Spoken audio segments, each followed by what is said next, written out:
like Sheba. Okay, you're the only authority. All right. I last evening, okay, me and Billy like ate dinner and then we like laid down and took a nap together on the couch at like 11 and woke up at like midnight. Went to bed and then I couldn't fall asleep for like 5 hours, you know?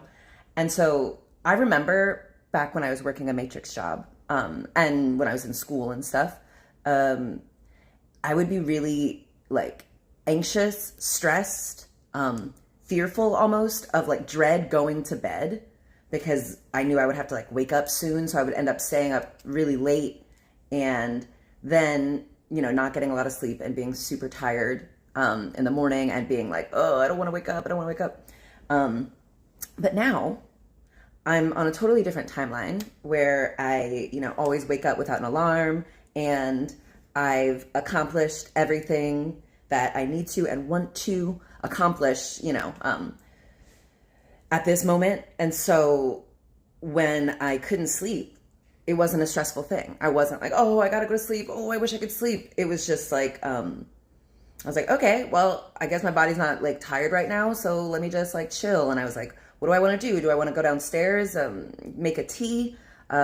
We now have our mini fridge upstairs. So I was like, oh, I also have like a water, a La Croix. So I got a La Croix because I didn't feel like going downstairs. And then, yeah, I just like followed my intuition and my desire of like whatever I wanted to do. So I read about this Chinese concubine who became like the first and only kind of universally recognized female emperor of China, female empress. I was like, oh my God, hell yeah.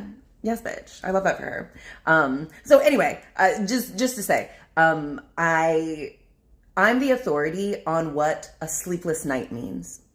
You know, we're taught that it's supposed to be a bad thing that you're supposed to avoid and you'll pay for it tomorrow, but like, not for me. I was thinking like, you know, I'm so detached from like the matrix kind of schedule and way of like measuring time. You know, what does a 7-day week mean to me? What does, you know, a 24-hour day mean to me? Like, I'm allowed to operate on like a 30-hour cycle, you know? It's all made up and you're the authority. And so, yeah, I had like a really fun evening where I got to kind of have this time where the world was sleeping and I got to just like be with myself and my, you know, whatever I wanted to do. So it's really fun. Okay. So I also then wanted to tell you guys about some dreams I had fairly recently that I remembered. I don't always remember my dreams. I'm remembering them more often now, but okay. So this one dream I had, Billy and I were on like, we were falling from a great height. There's, you know, the air was going past us and, you know, we were going down definitely. And I was like holding on to this like fabric thing and I was holding on to Billy really tight and we were falling and I had my eyes closed and I was like afraid. But then I was like, I looked and Billy is looking so serene. His face is looking so, you know, unbothered. He's obviously not afraid. So I'm like, well, maybe we're not falling. Maybe that's not what's going on. And I'm holding on to this fabric thing. So I'm like, eventually I'm like, what if I'm on a magic carpet right now? And so I don't have to worry about falling off, even though if you think about it, the sensation of being on a magic carpet might feel like falling if you have no other context. But since I didn't have any other context, except that I was like probably in a dream and Billy's here and he's looking really calm, maybe I'm supposed to be enjoying this experience. Maybe this is a magic carpet ride and not me falling from a great height with Billy. And so, yeah, that's what it turned out to be. We got to the ground and, you know, went about our thing. So, yeah, you're the authority. I don't have to make this into a, just because I'm dreaming doesn't mean I have to make it into this nightmare where I'm falling. You know, we've heard that's like a nightmare that lots of people have, that you're falling and it's so scary. And that is how it started out. But then I'm like, wait a minute, I'm in control of this. I've been doing some subliminals and rampages about lucid dreaming and enhancing my ability to do that. So when I found myself in a dream doing a thing that everyone else is like, oh, we're falling, it's so scary, I was like, wait, my husband is here, which doesn't always happen in my dreams. Billy isn't in my dreams as often as I expected, but probably because I have such a dream waking life. It's, he doesn't need to be in my dreams. But anyway, he was in this dream and I was clutching him and I was clutching this fabric and he looked so serene that I had to be like, wait a minute, maybe I'm not in danger. Maybe I'm actually having fun. Maybe we're on a magic carpet ride. And that's why it feels like we're falling, but I'm still safe. So magical, right? I know. Okay, that's what your power is. To you write the story. You revise what happens. All right? So that was my one dream. My other dream, a little less fun, okay? So I am outside of this kind of a hotel or like a big apartment building or something. And these two Black gentlemen who are, large and kind of intimidating looking walk towards me and they grab me by my, each of my arms and they're kind of you can tell they're, leading me somewhere ostensibly to R-word or harm me. Okay. And I didn't panic though. And as they led me into this building and into this big elevator, that had, mirrors in the elevator, the doors open and I go in, these guys holding me. I turn around, the doors close, and I see that the guys who were leading me to R-word me are actually now two baddies and we're going to a party. And there's this other light-skinned, sexy, full-bodied, big-bootied lady who's just complimenting my outfit. And I'm like, girl, we're about to go hang and have a fun-ass night. So this potentially scary nightmare where I'm, being led off into the unknown to be harmed, I was like, no, that's not going to happen. So I turned it into a party. I turned it into a situation where I was safe. I was surrounded by people who, liked me and enjoyed me and were not trying to do me harm. And they were actively trying to hang out and enjoy my company and have me enjoy their company. Okay. So yeah, what did I say? Yeah. So yeah, I just feel like it was interesting that the two dreams that I remember, because I don't remember my dreams very often or haven't, they're dreams of how to stay calm, how to relax, and how to transform a potentially scary situation into a positive and pleasurable one. And since this whole thing is made up, I can take that same authority that I have in my dreams when I'm lucid dreaming or otherwise, and I can apply that to my waking life, which it could be argued is an even more lucid dream. Everything is still made up.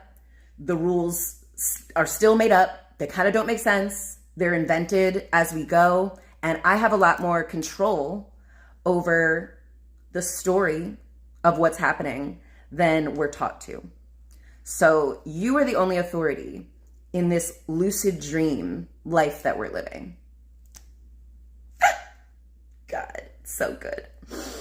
Okay, let me see. I have dreams where I'm spitting my teeth out like sunflower seeds. Ooh, I've had a couple of dreams where, yeah, my teeth are loose and they're falling out. And it's stressful. It's distressing because I'm like, oh, I'm going to have to, people are going to see me with my teeth out and stuff, which is funny too, because I work from, when I was working a matrix job, I worked from home. So, and now I don't work from home, but I love being at my home. So I don't really see that many people. It wouldn't even be it wouldn't even be a thing if I was in this dream reality, it would suck, but I guess I would have to go and get some new teeth,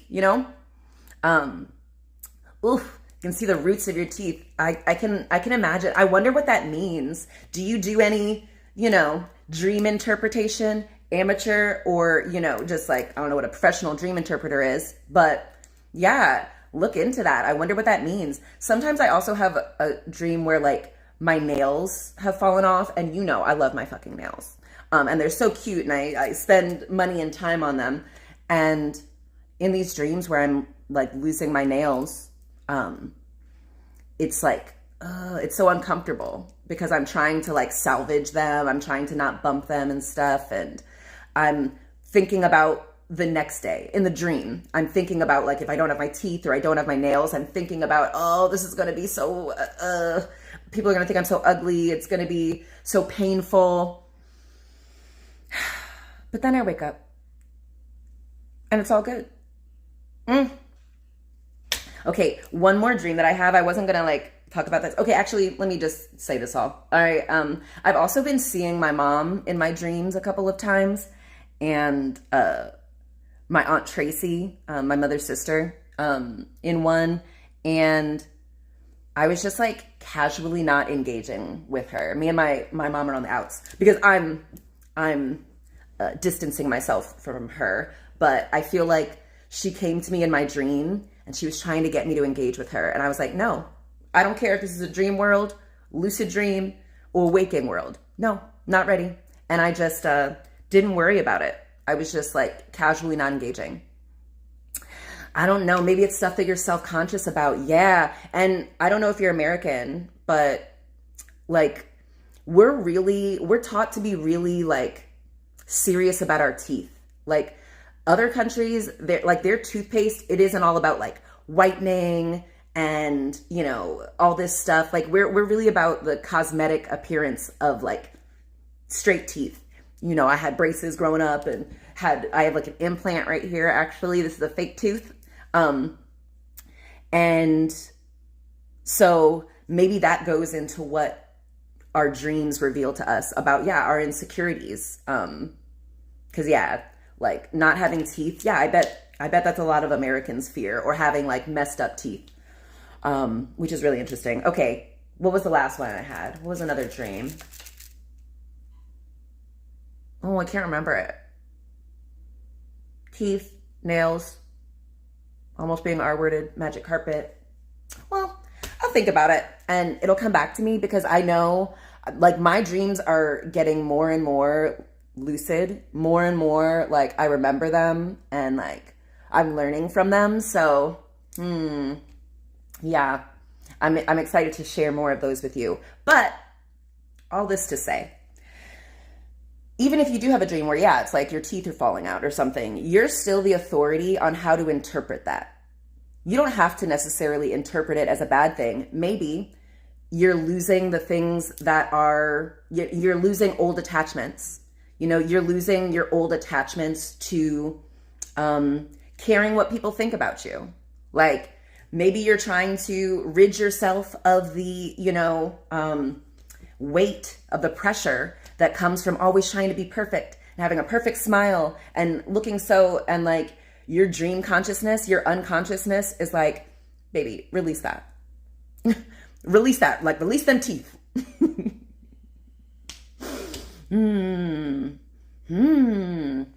I have dreams where I can float or fly, or I always get lost in a dream. I can never find my way. Interesting. You hate dreams. That's interesting. I could see if we've like learned to have anxiety about the unknown, then the unknown in the dream world is probably really scary. Like when, you know, in the dream world where like in this world, when I like, you know, walk like this or like move my arms and legs in a running motion, I move fast in the direction I would like to move. And so in a dream, when that doesn't happen, when the laws, the rules that I'm used to working don't work, it's scary as shit. It's scary. And it's like, what am I supposed to do now that this isn't working? And so, yeah, if you're like, you're lost and you're like, oh. But if you can, I challenge you, lovingly challenge you, invite you, next time you're in this dream and you're starting to feel like, oh no, I'm spitting out my teeth, or I'm lost, or I'm flying, and the sensation is scaring you, try to sit in it. Try to not escape it. Don't try to wake yourself up. Don't try to fight it. Just observe it if you can. Try to be in it. Try to be an observer of you, of the dream you doing the thing.